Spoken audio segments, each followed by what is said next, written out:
Alors, je me présente, je suis Dr Tingot, je suis médecin, praticien hospitalier, pédopsychiatre dans le pôle depuis une dizaine d'années et je suis donc la nouvelle chef de pôle du pôle de psychiatrie de l'enfant et de l'adolescent depuis le 1er septembre. Nous avons donc, avec l'ensemble des médecins, des cadres et des équipes, travaillé à l'élaboration du projet médical 2021-2025 que nous allons vous présenter aujourd'hui. Déjà, on voulait vous présenter un petit peu le pôle de pédopsie, qui évidemment propose des soins psychiques adaptés à chaque enfant et adolescent, et en impliquant bien sûr sa famille et tout son environnement, que ce soit l'éducation nationale, mais aussi les services de protection de l'enfance. Nous construisons des projets de soins individualisés, pensés en équipe pluridisciplinaire. Nous fonctionnons par filière de soins, c'est-à-dire que nous tenons compte des temps de développement de l'enfant. Donc on va travailler sur le premier temps, le temps précoce, sur la périnatalité, psychiatrie périnatale, et sur les soins précoces, l'unité père-mère bébé.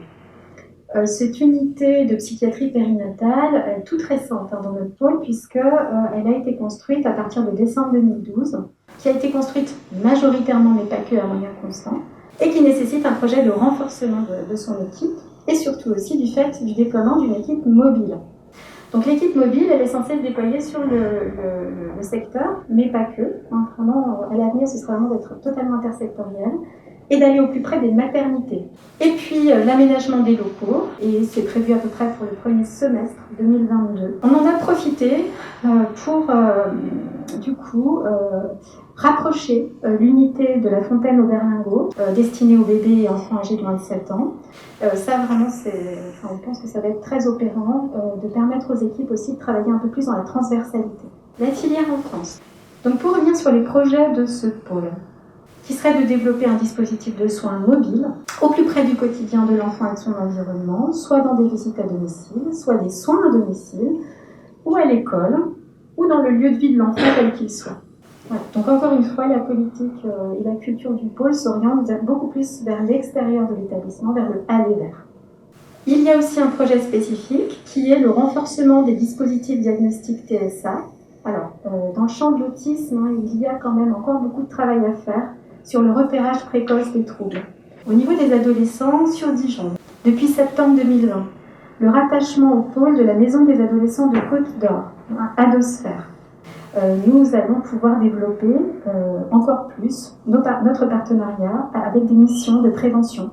Une des solutions qui pourrait être envisagée, c'est de créer une plateforme d'accueil, évaluation, orientation, pour pouvoir justement avoir un numéro unique d'appel qui serait sans doute adossé à Adosphère dans les projets spécifiques. Sur la filière adolescence, il y a l'idée, mais depuis longtemps, que les patients qui souffrent de troubles du comportement alimentaire ont besoin de soins spécifiques.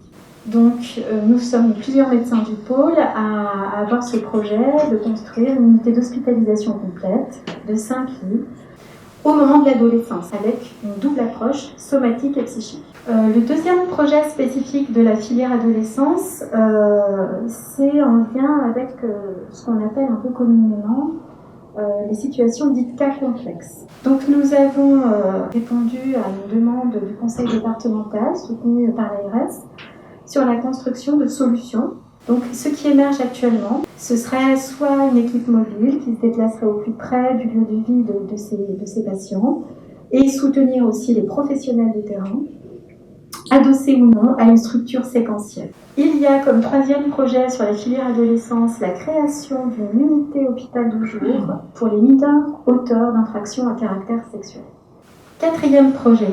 Du fait de l'arrivée de la Maison des adolescents dans le pôle, nous nous sommes mis en lien très vite pour penser des nouvelles actions de prévention primaire. Peuvent être des actions intra-maison des ados, peuvent être aussi dispatchées dans tous les établissements du département, peuvent être aussi à destination des professionnels. Il y a également un travail autour d'un livret parentalité.